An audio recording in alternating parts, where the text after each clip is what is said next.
Assalamualaikum guys. We meet again in Fish Talk Podcast. Today, I have another guest. Now I present to you, Awi. Oh, lambat-lambat pula dia jalan.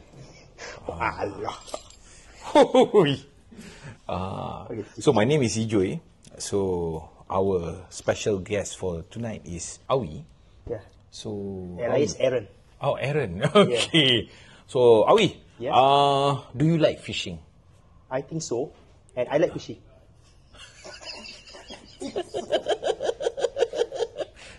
Okay.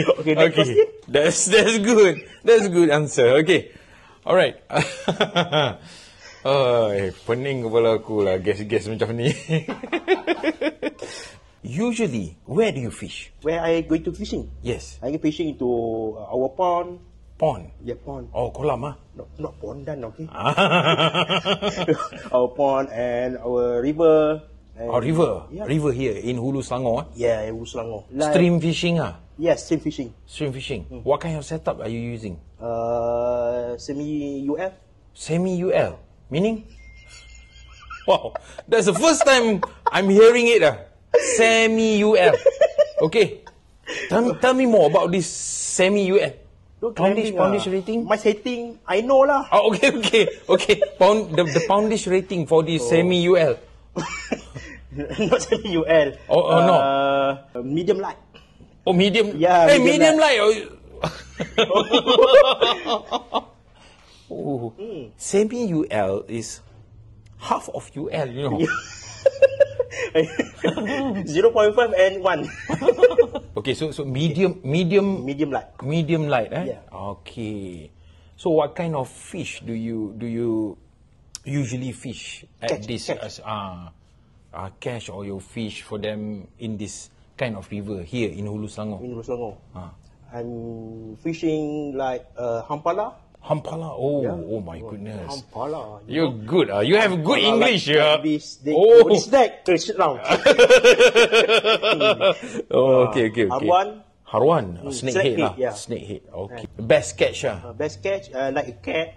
Cat. Yeah, cat. Catfish. Catfish. Yeah. Okay, catfish.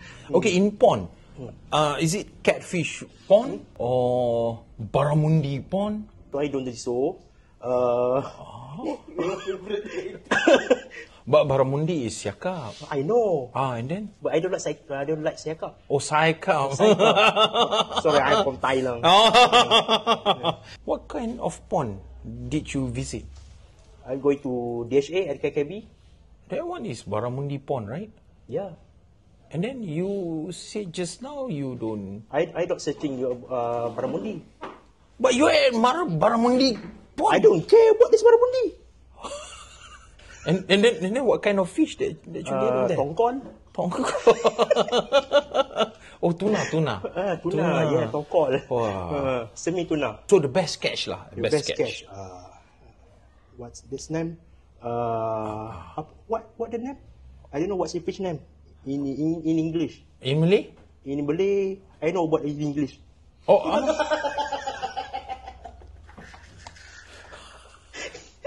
Wow. What's the name? Our fishing in kolam, calling it.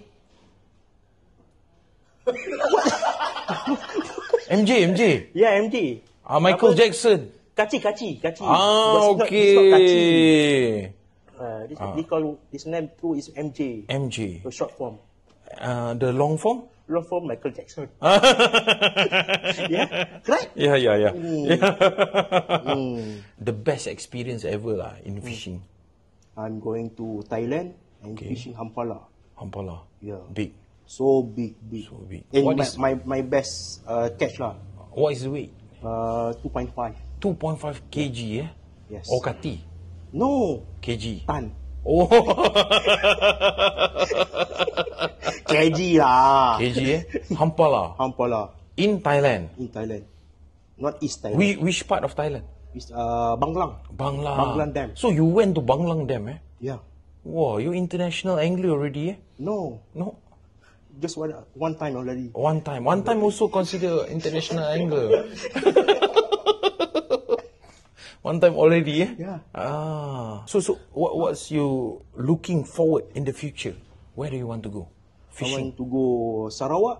Sarawak? And then Freshwater or saltwater? saltwater lah. Saltwater. Join Crazy Marine. Oh, you want to go to Luconia? Yeah. Yeah, boy. That's great, man. So, what about the equipment? Equipment, I borrow my brother. Oh, you borrow your brother? Yeah. Kelepet lah. That's it, guys. Our session with Awi. If you if you ever want to see Awi again in this Fish Talk podcast, please comment below. All right. That's very broken English. But I can speak English. Okay. You want to say- Tata.